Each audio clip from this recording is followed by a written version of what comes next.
Welcome to నా news. ముందుగా headlines చూద్దాం. పాలమూరు భూసేకరణపై వేగం పెంచాలని సీఎం రేవంత్ ఆదేశం. పాలమూరు ప్రాజెక్టు భూసేకరణను యుద్ధ ప్రాతిపదికన పూర్తి చేయాలని డిమాండ్. పెండింగ్ ప్రాజెక్టుల బిల్లులు చెల్లించేందుకు సిద్దమన్న సీఎం. ప్రాజెక్టు పనులపై అధికారులు నిరంతరం సమీక్ష చేయాలన్న సూచన. మన తీరం మనదేనన్న సీఎం చంద్రబాబు కీలక వ్యాఖ్యలు. తీర ప్రాంత హక్కుల విషయంలో రాజీ ఉండదన్న చంద్రబాబు. మత్స్యకారుల ప్రయోజనాలకు ప్రభుత్వం అండగా ఉంటుందన్న సీఎం. నిబంధనలు ఉల్లంఘిస్తే సహించబోమన్న చంద్రబాబు హెచ్చరిక.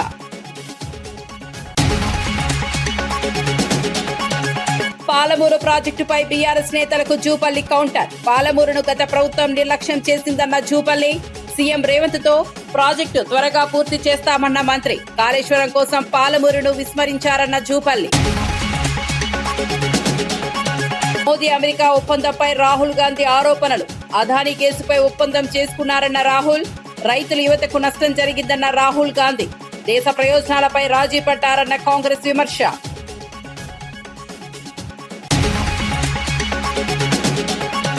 ఇంధన ధరలపై వైసీపీని టార్గెట్ చేసిన సోమిరెడ్డి. జగన్ హయాంలోనే ఇంధన ధరలు పెరిగాయన్న సోమిరెడ్డి. వైసీపీ నిరసనలు అటర్ ఫ్లాప్ అయ్యాయన్న సోమిరెడ్డి. ప్రజలపై భారీ భారం మోపింది గత ప్రభుత్వమేనన్న ఎమ్మెల్యే. ఎంసీఆర్ హెచ్ఆర్డీలో ఉమ్మడి మహబూబ్ నగర్ జిల్లా మంత్రులు ఎమ్మెల్యేలతో సీఎం రేవంత్ రెడ్డి కీలక సమావేశం నిర్వహించారు. పాలమూరు రంగారెడ్డి ఎత్తిపోతల ప్రాజెక్టు భూసేకరణ ప్రక్రియను యుద్ధ ప్రాతిపదికన పూర్తి చేయాలని అధికారులకు ఆదేశించారు.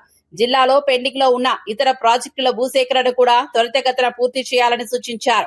భూసేకరణ నిధుల చెల్లింపుల్లో ఎలాంటి జాప్యం ఉండదని స్పష్టం చేశారు. ప్రాజెక్టుల పెండింగ్ బిల్లుల చెల్లింపులకు ప్రభుత్వం సిద్ధంగా ఉందని పేర్కొన్నారు. ప్రాజెక్టుల పురోగతిని ఎప్పటికప్పుడు సమీక్షిస్తూ మంత్రులు అధికారులు పర్యవేక్షించాలని ఆదేశించారు. ఈ సమావేశంలో మంత్రులు జూపల్లి కృష్ణారావు, వాకిటి శ్రీహరి, పలువురు ఎమ్మెల్యేలు, ప్రభుత్వ ప్రధాన కార్యదర్శి పాల్గొన్నారు.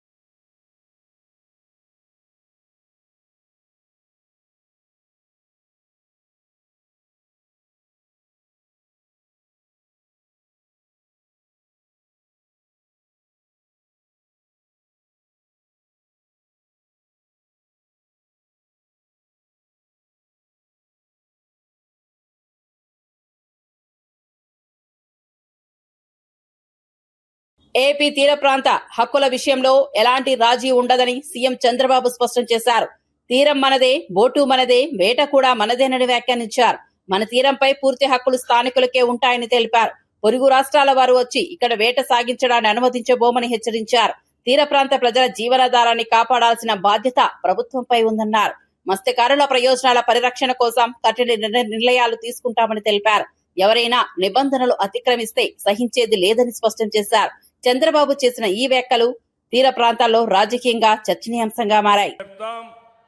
వాళ్ళు కూడా వినాలి, ఎవరెవరి హక్కులు వాళ్ళు కాపాడుకోవాలి.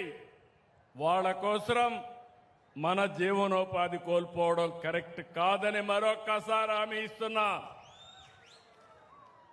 అందుకే మన తీరంపై మనకే పూర్తి హక్కులు. పొరుగు రాష్ట్రాల వాళ్ళు రావడానికి వీలు లేదు. పూర్తి నిఘా పెడతాం.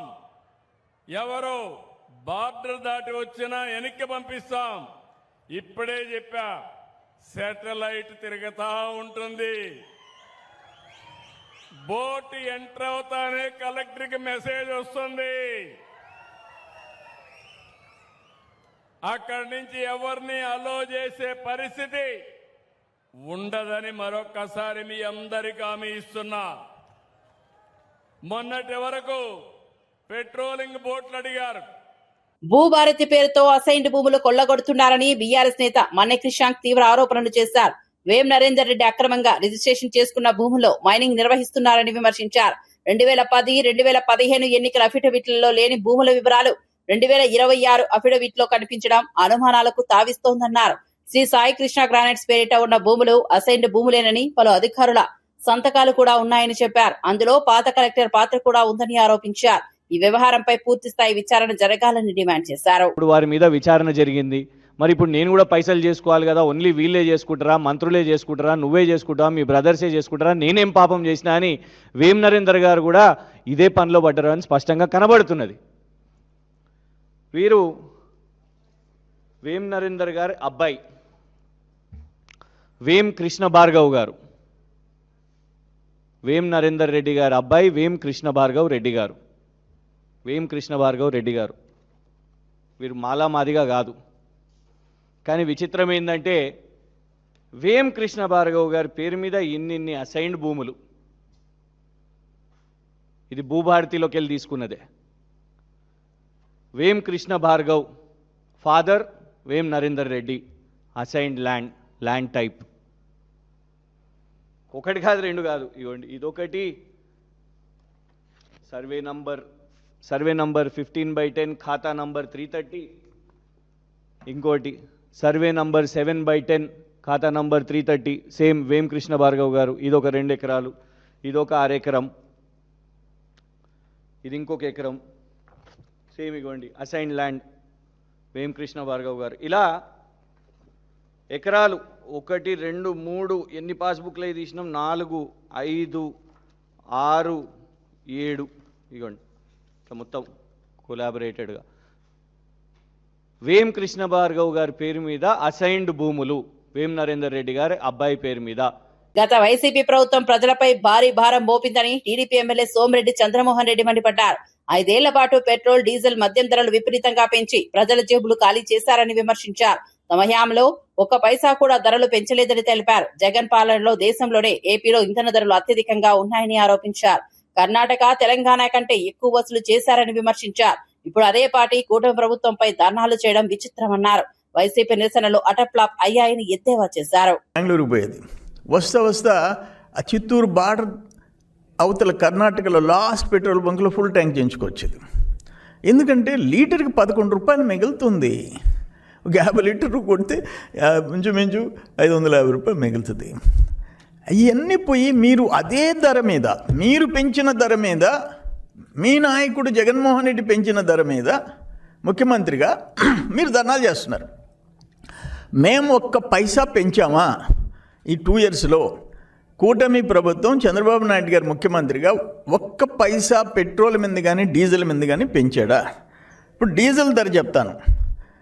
ఆంధ్రప్రదేశ్లో 99.50 రూపాయలు వైసీపీ గవర్నమెంట్లో, కర్ణాటకలో 87.89 రూపాయలు, అంటే మోర్ దెన్ 10 రూపీస్ తక్కువ. కర్ణాటక కంటే 10 రూపాయల కంటే ఎక్కువ రేటు మీరు ఈరోజు ధర్నా చేస్తారు. తెలంగాణలో 97.82 రూపాయలు, అంటే అక్కడికంటే ఇంకా రూపాయి చిల్లర తక్కువ, అంటే 2 రూపాయలు తక్కువ. 99.50 ఆంధ్రాలో అయితే, తెలంగాణలో 97.82, కర్ణాటకలో 87.89. తమిళనాడులో 5 రూపాయలు తక్కువ మనకంటే. ఆంధ్ర పాడేరులో పాస్టర్ అభినయ్ దర్శన్ పై జరిగిన దాడి ఘటనను తాను తీవ్రంగా ఖండిస్తున్నానని పాడేరు ఎమ్మెల్యే విశ్వేశ్వరరాజు తెలిపారు. ఈ ఘటనను రాజకీయంగా మలచి తనపై సోషల్ మీడియాలో తప్పుడు ప్రచారం చేస్తున్నారని ఆరోపించారు. టీడీపీ ఫేక్ న్యూస్ ఫ్యాక్టరీలా వ్యవహరిస్తోందని మండిపడ్డారు. వాస్తవాలు తెలుసుకోకుండా కొందరు కావాలని దుష్ప్రచారం చేస్తున్నారని అన్నారు. ప్రజలను తప్పుదోవ పట్టించే ప్రయత్నాలు జరుగుతున్నాయని విమర్శించారు. ఇలాంటి ప్రచారాలను ప్రజలు నమ్మవద్దని సూచించారు. రాజకీయ లాభాల కోసం అసత్య ప్రచారం చేయడం సరైన విధానం కాదన్నారు. జరిగిన తర్వాత నేను కూడా వీడియోలో చూశాను. నిన్న ఆయనకి చూడటం కూడా నిన్న మొదటిసారిగా చూశాను. అయితే ఎటువంటి సంబంధం లేకుండా నన్ను ఈ రకంగా ప్రచారం చేయడం అయితే మంచిది కాదు. ఈరోజు ఎవరు అధికారంలో ఉన్నారు? కూటమి ప్రభుత్వం అధికారంలో ఉంది. కూటమి ప్రభుత్వం అధికారంలో ఉన్న తర్వాత ఈరోజు వైఎస్ఆర్సీపీ ఎమ్మెల్యే అయిన నన్ను, ఒక గిరిజన బిడ్డ నన్ను ఈ రకంగా మీరు ప్రచారం చేస్తున్నారు. చూడండి, నిజంగా ఇంతకంటే దౌర్భాగ్యం ఇంకోటి ఉండదని చెప్పేసి అని కూడా తెలియజేస్తున్నారు. నిన్న దాడి జరిగిన వెంటనే నేను అసలు ఏం జరిగింది, ఎవరు చేశారు అనే విషయాన్ని పోలీసు వారికి వెంటనే ఫోన్ చేసి అడిగాను. ఖచ్చితంగా ఇప్పుడు ఎంక్వైరీ జరుగుతుంది, ఖచ్చితంగా మేము తెలియజేస్తామని చెప్పేసి అన్నారు. దయచేసి పోలీసు వారికి నేను విజ్ఞప్తి చేసేది ఏంటంటే, దోషులు ఎవరైతే ఉన్నారో నేరస్తులు ఎవరైతే ఉన్నారో ఆ కారకులు ఎవరైతే ఉన్నారో ఖచ్చితంగా మీరు త్వరితగతిన ఎంక్వైరీ చేసి దర్యాప్తు చేసి ఆ నిందితులను అయితే పట్టుకొని మీరు ముందుకు హాజరుపరచాలని చెప్పేసి మిమ్మల్ని కోరుతున్నాను. అదేవిధంగా వాళ్ళు చేసినటువంటి దాడి అయితే మంచిది కాదు. నేరస్తులు ఎవరైనా కానీ ఖచ్చితంగా వాళ్ళని వెతికి పట్టుకొని మీరు దయచేసి ముందు ఉంచాల్సిందిగా నేనైతే కోరుతున్నాను. ఖచ్చితంగా మీరు ఈ రకంగా నా మీద ఎటువంటి సంబంధం లేకుండా నన్ను ఈ రకంగా మీరు నాకు ఏదైతే విధంగా మీరు సోషల్ మీడియా ద్వారా సామాజిక మాధ్యమాల ద్వారా నన్ను అవమానిస్తూ కించపరుస్తూ ఈ రోజు మీరు చేస్తున్నటువంటి ఏదైతే ప్రచారం ఉందో ఖచ్చితంగా ఈ కూటమి ప్రభుత్వం గత ప్రభుత్వం పాలమూరు రంగారెడ్డి ప్రాజెక్టును పూర్తిగా నిర్లక్ష్యం చేసిందని మంత్రి జూపల్లి కృష్ణారావు మండిపడ్డారు. కాళేశ్వరం ప్రాజెక్టుపై మాత్రమే దృష్టి పెట్టి పాలమూరును గాలికి వదిలేశారని విమర్శించారు. రాష్ట్రానికి లక్షల కోట్ల అప్పులు మిగిల్చి ఇప్పుడు అవగాహన లేకుండా మాట్లాడుతున్నారని బీఆర్ఎస్ నేతలపై ఆగ్రహం వ్యక్తం చేశారు. భూసేకరణ సరిగా చేయకుండా ప్రాజెక్టులు ఎలా పూర్తి చేస్తారని ప్రశ్నించారు. పాలమూరు జిల్లాకు ఎక్కువ నిధులు కేటాయించాల్సిన అవసరం ఉందన్నారు. సీఎం రేవంత్ రెడ్డి ఆధ్వర్యంలో ఈ ప్రాజెక్టును త్వరగా పూర్తి చేస్తామని హామీ ఇచ్చారు. గత పాలకుల వైఫల్యాలను ప్రజలు గుర్తుంచుకుంటారని తెలిపారు. పెట్టింది కేవలం సుమారుగా 6,300 కోట్లు ఖర్చు పెట్టింది. అయినా కూడా ఇప్పటికి కూడా ఆ ప్రాజెక్ట్ అనేది ఇన్కంప్లీట్ ప్రాజెక్టే. ఈవెన్ ల్యాండ్ అక్విజిషన్ పేమెంట్ చేయని ఏరియాలు చాలా ఉన్నాయి. నీటి కేటాయింపులు మీరు తేలేదు. నీటి కేటాయింపులే మీరు తేలేకపోయినరు. 100% మా ముఖ్యమంత్రి గౌరవ రేవంత్ రెడ్డి గారు 100% ఈ పాలమూరు రంగారెడ్డి ప్రాజెక్టు 90 టీఎంసీల నీళ్లు అధికారికంగా నికర జలాలను కేటాయింపు చేసే కార్యక్రమంలో ఉన్నాం. 100% తెచ్చి తీరుతాం. ఈ పాలమూరు రంగారెడ్డి ప్రాజెక్టును 100% పూర్తి చేసి తీరుతాం. మీరు చేయదని మీరు నీటి కేటాయింపు తేకపోగా రాష్ట్ర విభజన చట్టం ప్రకారం కృష్ణా జలాన్ని ఎన్ బ్లాక్ అలాట్మెంట్ చేశారు. ఈ రాష్ట్రానికి చెప్పలే. అయినా కూడా మాజీ మంత్రి బాలినేని శ్రీనివాస్ రెడ్డిపై జనసేన నేత జడా బాలనాగేంద్ర తీవ్ర ఆరోపణలు చేశారు. బాలినేని కొడుకు పార్టీ పదవులను లక్షలకు బేరాలు పెడుతున్నారని విమర్శించారు. కూటమి బలోపేతానికి బాలినేని పనిచేయడం లేదని ఆరోపించారు. జనసేన కార్యకర్తల భావోద్వేగాలను పట్టించుకోవడం లేదని అన్నారు. కూటమిలో ఉంటూ సహకారం అందించాల్సిన సమయంలో విభేదాలు సృష్టిస్తున్నారని వ్యాఖ్యానించారు. ఈ విషయంపై పవన్ కళ్యాణ్ వెంటనే స్పందించాలని డిమాండ్ చేశారు. ఇలాంటి వారిని కూటమికి దూరం పెట్టాల్సిన అవసరం ఉందన్నారు. నేను మీ ద్వారా పవన్ కళ్యాణ్ గారికి చేతులు జోడించి చెప్తా ఉన్నాను. ఇక్కడ జరుగుతున్న పరిణామాలు మీరు గుర్తించాలి. అధ్యక్షుల వారు పవన్ కళ్యాణ్ వారు డిప్యూటీ సీఎం గారైన జనసేన పార్టీలో పైసలిస్తే పదవులు బాలినేని పెరట్లో కలుపు మొక్కలాగా కొంతమంది చేరి నియోజకవర్గ ఇన్ఛార్జీలు ఇప్పిస్తామని, మేయర్ పదవులు ఇప్పిస్తామని, పార్లమెంట్ అధ్యక్ష పదవులు ఇప్పిస్తామని వారి కొడుకు ఆధ్వర్యంలో ఒక టీముని 6 జిల్లాలే కాదు రాష్ట్రంలో మిగతా జిల్లాల్లో ఎవరైతే పైసలు ఇచ్చి పదవులు కోరుకుంటారో వారిని ఆకట్టుకునే పనిలో ఉన్నారు. ఇది నేను తీవ్రంగా ఖండించాను. పత్రిక మొక్క మీ ద్వారా కూడా మరొకసారి నేను ఖండిస్తున్నాను కూడా. పవన్ కళ్యాణ్ గారు జనసేన పార్టీలో సామాన్యుడిని అందలం ఎక్కిస్తాను, సామాన్యుడిని రాజకీయ నాయకుడిని చేస్తాను, లబ్బర్ చెప్పులు వేసుకునే వ్యక్తిని చట్టసభలో పంపిస్తానంటే బాలినేని శ్రీనివాసరెడ్డి గారు వారి పుత్రరత్నం గతంలో కాంగ్రెస్ పార్టీలో ఇదే విధంగా చేశారు, వైసీపీలో ఉన్నప్పుడు ఇదే విధంగా చేశారు. ఇన్ఛార్జీలు ఇప్పిస్తాము, ఎమ్మెల్యేలు ఇప్పిస్తాం, ఎమ్మెల్సీలు ఇప్పిస్తామని ఇప్పుడు కూడా తను పందా మార్చుకోకుండా జనసేన పార్టీని తాకట్టు పెడతానికి ప్రకాశం జిల్లాలో చాలామంది ఎన్ఆర్ఐలకి పారిశ్రామికవేత్తలకి ఇన్ఛార్జీలు ఇప్పిస్తామని, పార్లమెంట్ అధ్యక్షులు ఇప్పిస్తామని బేరసారాలు. హైదరాబాద్ లో బీటెక్ విద్యార్థినిపై జరిగిన దారుణ ఘటన ఆలస్యంగా వెలుగులోకి వచ్చింది. టీ తాగుదామని చెప్పి కారులో తీసుకెళ్లిన క్లాస్మేట్ ఉడతల ఉదయ్ తిరుగు ప్రయాణంలో నిర్మానుష ప్రదేశానికి తీసుకెళ్లినట్లు పోలీసులు వెల్లడించారు. అక్కడ బాధితురాలికి బలవంతంగా మద్యం తాగించినట్లు తెలిపారు. అనంతరం మత్తులో ఉన్న యువతిని ఒక గదికి తరలించి లైంగిక దాడికి పాల్పడినట్లు విచారణలో తేలిందన్నారు. నెల 14న జరిగిన ఘటనపై బాధితురాలు 17న ఫిర్యాదు చేయడంతో కేసు నమోదు చేశారు. నిందితుడిని అరెస్ట్ చేసి రిమాండ్కు తరలించినట్లు పోలీసులు తెలిపారు. ఘటనపై దర్యాప్తు కొనసాగుతోంది. వీరిద్దరూ గత కాలంగా కొంతగా స్నేహం కూడా ఉంది. ఇతను ఆ అమ్మాయికి ఫోన్ చేసి, ఇద్దరు కూడా వీళ్ళు బయట రూమ్ తీసుకొని ఉంటున్నారు, ఆ కాలేజీలో చదువుతూ ఉన్నారు. సేమ్ టైం పీజీ హాస్టల్స్లో రూమ్ తీసుకొని డిఫరెంట్ హాస్టల్స్లో ఉంటారు ఇద్దరు. సో ఇతను ఆ అమ్మాయికి కాల్ చేసి మనం దిల్సుఖ్ నగర్ ఏరియాకి వెళ్ళేసి టీ తాగొద్దామని చెప్పేసి వాళ్ళు ఆ అమ్మాయిని ఇతను పిక్ చేసుకొని ఇతను హాస్టల్ దగ్గర నుంచి దిల్సుఖ్ నగర్ ఏరియాకి వెళ్ళి వాళ్ళు టీ తాగిన తర్వాత రిటర్న్ జర్నీలో ఒక చోట ఆపి ఒక మద్యం షాప్ దగ్గరికి వెళ్ళి అక్కడ మద్యం కొనుగోలు చేసి అక్కడి నుంచి తర్వాత లీజర్గా వాళ్ళు బీడిఎల్ రోడ్లోకి వెళ్ళి అక్కడ కార్ ఆపి ఆ అమ్మాయితో బలవంతంగా. ఉత్తరప్రదేశ్ రాయబరేలీలో కాంగ్రెస్ అగ్రనేత రాహుల్ గాంధీ కీలక వ్యాఖ్యలు చేశారు. అదానీపై ఉన్న కేసును రద్దు చేయించేందుకు ప్రధాని మోదీ అమెరికాతో ఒప్పందం చేసుకున్నారని ఆరోపించారు. ఈ ఒప్పందం వల్ల రైతులు, కార్మికులు, యువతకు తీవ్ర నష్టం జరిగిందన్నారు. దేశ ప్రయోజనాల కంటే వ్యక్తిగత ప్రయోజనాలకే ప్రాధాన్యత ఇచ్చారని విమర్శించారు. ప్రజా సమస్యలపై దృష్టి పెట్టాల్సిన సమయంలో ఇతర అంశాలపై రాజీ కుదుర్చుకున్నారని ఆరోపించారు. కేంద్ర ప్రభుత్వ నిర్ణయాల వల్ల సామాన్య ప్రజలే నష్టపోతారని అన్నారు. कि अमेरिका ने अदानी पे केस डाला था, उस केस को डोनाल्ड ट्रंप रद्द करेगा, आप देख लेना, गारंटी देके कह रहा हूं मैं आपको।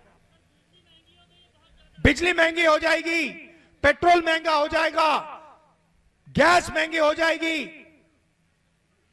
सारा का सारा महंगा होने जा रहा है। क्यों?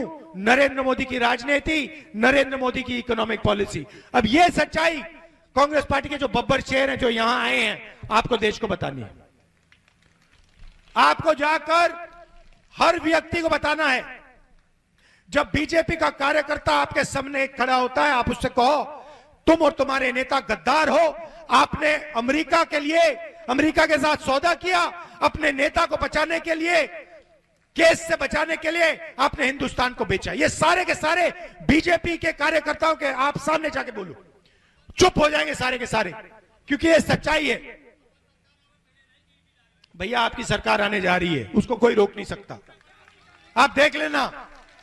సీఎం రేవంత్ రెడ్డి కాంగ్రెస్ పార్టీ నాయకత్వంపై బీజేపీ ఎంపీ ధర్మపురి అరవింద్ చేసిన వ్యాఖ్యలను మంత్రి అడ్లూరి లక్ష్మణ్ తీవ్రంగా ఖండించారు. ప్రజా సంక్షేమం కోసం ప్రభుత్వం నిరంతరం పనిచేస్తుంటే రాజకీయ లబ్ధి కోసం బీజేపీ నేతలు అనుచిత వ్యాఖ్యలు చేయడం సరికాదన్నారు. వ్యక్తిగత విమర్శలు చేసి రాజకీయాలు చేయడం మంచి పద్ధతి కాదని సూచించారు. ప్రజల కోసం ప్రభుత్వం చేపడుతున్న అభివృద్ధి కార్యక్రమాలను పక్కదారి పట్టించే ప్రయత్నాలు జరుగుతున్నాయని విమర్శించారు. సీఎం రేవంత్ రెడ్డిపై వ్యక్తిగత దూషణలు చేస్తే సహించేది లేదని హెచ్చరించారు. ప్రజా సమస్యలపై చర్చించకుండా రాజకీయ ఆరోపణలతో ముందుకు రావడం సరైన పద్ధతి కాదు. అర్థమైందో చెప్పు. నీ భారతీయ జనతా పార్టీ లెక్క నాగ్పూర్లో కూర్చొని మీ ఆర్ఎస్ఎస్ సంబంధించినటువంటి వ్యూహం ఏదైతే ఉంటుందో ఆ వ్యూహాన్ని అమలు చేసే కాంగ్రెస్ పార్టీ కాదు. భారతీయ జనతా పార్టీ మీరు ఏ విధంగా చేస్తుందో ఆ విధంగా కాంగ్రెస్ పార్టీ కాదు. కాంగ్రెస్ పార్టీ అన్ని వర్గాలను కలుపుకుపోయే పార్టీ. ముఖ్యమంత్రి గారిని ఏకవచనంతో మాట్లాడతావు, ముఖ్యమంత్రి వారి తమ్ముళ్ళ పేరు తీసి మాట్లాడతావు. మరి ముఖ్యమంత్రి వారి తమ్ముళ్ళ పేరు తీసినప్పుడు నీ తమ్ముడి గురించి కూడా మేము మాట్లాడాలన్నా? నిజామాబాద్లో మీ తమ్ముడు చేసే మీ అరాచకాల గురించి మేము మాట్లాడాలన్నా? మేము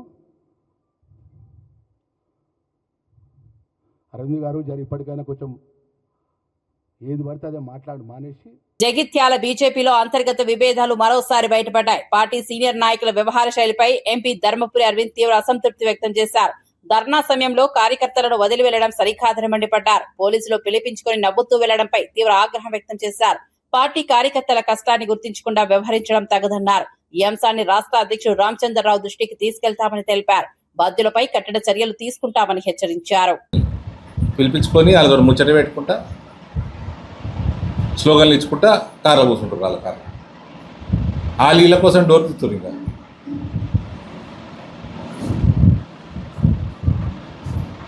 రామచంద్రరావు వారితో మాట్లాడుతారు. Nizamabad parliament is a competitive segment.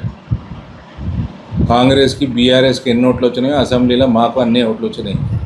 2% అటు నుంచి 2% ఇటు నుంచి లాక్కుంటే మొత్తం ఏడిటికేడి గెలుస్తాం. ఇక్కడ పార్టీకి నష్టం చేయొద్దు. మిమ్మల్ని పని చేయమని వాడు బతిలాడతలేడు.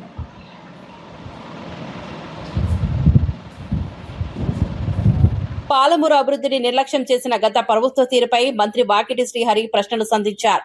రంగారెడ్డి ప్రాజెక్టును గొప్పగా చూపించిన వారు పాలమూరు రంగారెడ్డి ఎత్తిపోతల పథకాన్ని ఎందుకు అభివృద్ధి చేయలేదని నిలదీశారు. పాలమూరు ప్రాంతంపై గత పాలకులు నిర్లక్ష్య వైఖరి ప్రదర్శించారని విమర్శించారు. అభివృద్ధి పనుల్లో ఆలస్యం కారణంగా ప్రజలు ఇబ్బందులు ఎదుర్కొన్నారని అన్నారు. ప్రస్తుతం సీఎం రేవంత్ రెడ్డి ఆధ్వర్యంలో ప్రాజెక్టు పనులు వేగవంతం అవుతున్నాయని తెలిపారు. పాలమూరు ప్రాంతానికి నీటి ప్రయోజనాలు అందించడమే ప్రభుత్వ లక్ష్యమని స్పష్టం చేశారు. అభివృద్ధి పనులను మరింత వేగవంతం చేస్తాయని పేర్కొన్నారు. ఆ డబ్బులు పెట్టుబడి పెట్టగానే అది మేడిగడ్డ కూలిందని మీరు మేడిగడ్డను ఒకటే చూస్తున్నారు. మొత్తం ఇది ఒక సమూహము. కాళేశ్వరం అంటే మేడిగడ్డ ఒకటే కాదంటున్నారు. మరి నేను కూడా గదే అడుగుతున్నా. పాలమూరు రంగారెడ్డి అంటే ఒకటే మోటార్ బిగించి ఆ మోటార్ ఇట్లా స్విచ్ నొక్కి అర్ధగంట తర్వాత బంద్ చేయగానే పాలమూరు రంగారెడ్డి పథకం అయిపోయేట. ఏడుకెంచి ఏడు వరకు ఉంది, ఏలూరుకెంచి లచ్చిందేవపల్లికి ఉంది. మీరు ఫస్ట్ ఇచ్చిన జీవోలో ఏమని రాసిర్రు? మీ ఏలూరుకెంచి లక్ష్మీదేవపల్లి వరకు 21 ప్యాకేజీలతో మీరు జీవో ఇష్యూ చేసారు. అసలు మీరు 21 ప్యాకేజీలతో జీవో ఇష్యూ చేసి మీరు 18 ప్యాకేజీలనే పిలిపించి 3 ప్యాకేజీలు మర్చిపోయారు. 22,000 చిల్లర వేల కోట్లతో స్టార్ట్ చేసినటువంటిది డిపిఆర్ తయారు కాగానే 50,000 కోట్లు దాటే. ఆ 50,000 కోట్ల మీరు పెట్టుబడి పెట్టింది ఎంత? 22,000 23,000 కోట్లు పెట్టిర్రు. మరి మీరు పెట్టిన పైసలే గంత ఉంటే, వెనుకబడ్డ జిల్లా, వలస జిల్లా, దీన్ని బాగా చేయాలని ఆలోచన ఉండింటే, ఇంతకుముందే మా మంత్రి గారు చెప్పారు, సంవత్సరం తర్వాత స్టార్ట్ అయిన కాళేశ్వరం మీద మీరు పెట్టుబడి పెట్టింది ఎంత? మరి పాలమూరు మీద వివక్షత ఆనాడే చూపిస్తుంది. తెలంగాణ రైతులు పండించిన ధాన్యాన్ని అమ్ముకోలేక తీవ్ర ఇబ్బందులు పడుతున్నారని మాజీ ఎమ్మెల్యే గండ్రా విమర్శించారు. కాంగ్రెస్ ప్రభుత్వానికి ముందస్తు ప్రణాళిక లేకపోవడమే దీనికి ప్రధాన కారణమన్నారు. గని వ్యాఘ్ర ఏర్పాటుతో ప్రభుత్వం పూర్తిగా విఫలమైందని ఆరోపించారు. రైతుల కష్టాలను గుర్తించకుండా నిర్లక్ష్యంగా వ్యవహరిస్తోందని మండిపడ్డారు.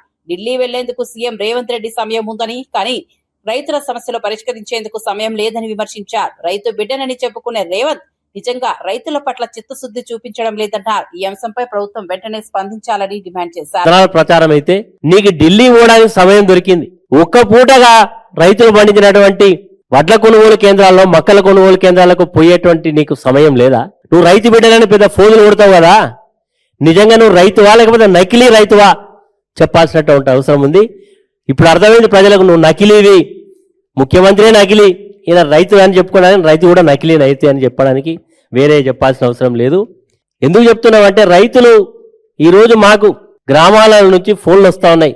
మీరే మాకు దిక్కు, మీరు మా తరఫున వచ్చి కొట్లాడాలి, ధర్నాలు చేయాలి, ఈ ప్రభుత్వం దున్నపోతు మీద వానబడ్డట్టుగా వ్యవహరిస్తున్నది, ఎంత చేసినా దీనికి పట్టింపు రాలేదనేటువంటి బాధతో వ్యక్తం చేస్తా ఉన్నారు.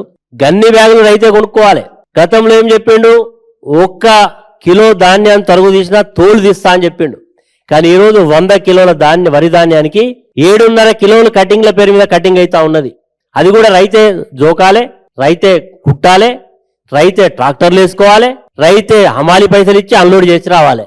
వడ్ల విషయంలో అదే పరిస్థితి. మక్కల విషయంలోనైతే ఈరోజు మక్కలు పండించినటువంటి రైతులు వారి యొక్క బాధ వర్ణాతీతం, చెప్పలేనటువంటి పరిస్థితులు. కాబట్టి ఇప్పటికైనా ముఖ్యమంత్రి గారు ఏదో మేము బాగా కొన్నాం, ఇన్ని లక్షల టన్నులు కొన్నాం అని పేపర్ల మీద ఫోజులు ప్రకటించి మీరు చేతులు దులుపుకోవడం కాదు. క్షేత్రస్థాయిలో జరుగుతున్నటువంటి బాధ ఏందో, మరి మీకు ఇంటెలిజెన్స్ వ్యవస్థ ఉన్నది, మీకు యంత్రాంగం ఉన్నది, మరి మీరు ఈరోజు మీ స్థాయిలో ఎప్పుడైనా సమీక్ష చేసిల్లా ఈ రాష్ట్రానికి యాసంగి ఎంత నాటుబడ్డది, ఎంత ధాన్యం వస్తుంది, అరేంజ్మెంట్స్ ఏంది, గోదాంలేంది, డబ్బులేంది, గన్ని బ్యాగ్స్ ఏంది, సమీక్ష లేదు మీకు. అంతా కూడా మీరు ఎంతసేపు గాలి మాటలు, గాలిలో తిరుగుడు తప్ప భూమి మీద నడవడం లేదు ముఖ్యమంత్రి గారు. బులెటిన్ ముగించే ముందు హెడ్లైన్స్ మరోసారి చూద్దాం. పాలమూరు భూసేకరణపై వేగం పెంచాలని సీఎం రేవంత్ ఆదేశం. పాలమూరు ప్రాజెక్టు భూసేకరణను యుద్ధ ప్రాతిపదికన పూర్తి చేయాలని డిమాండ్. పెండింగ్ ప్రాజెక్టుల బిల్లులు చెల్లించేందుకు సిద్దమన్న సీఎం. ప్రాజెక్టు పనులపై అధికారులు నిరంతరం సమీక్ష చేయాలన్న సూచన. మన తీరం మనదేనన్న సీఎం చంద్రబాబు కీలక వ్యాఖ్యలు. తీర ప్రాంత హక్కుల విషయంలో రాజీ ఉండదన్న చంద్రబాబు. మత్స్యకారుల ప్రయోజనాలకు ప్రభుత్వం అండగా ఉంటుందన్న సీఎం. నిబంధనలు ఉల్లంఘిస్తే సహించబోమన్న చంద్రబాబు హెచ్చరిక.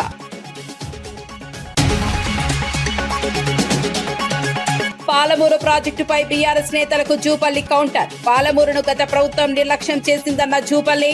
సీఎం రేవంత్ తో ప్రాజెక్టు త్వరగా పూర్తి చేస్తామన్న మంత్రి. కాళేశ్వరం కోసం పాలమూరును విస్మరించారన్న జూపల్లి. మోదీ అమెరికా ఒప్పందంపై రాహుల్ గాంధీ ఆరోపణలు. అదానీ కేసుపై ఒప్పందం చేసుకున్నారన్న రాహుల్. రైతుల యువతకు నష్టం జరిగిందన్న రాహుల్ గాంధీ. దేశ ప్రయోజనాలపై రాజీ పడ్డారన్న కాంగ్రెస్ విమర్శ.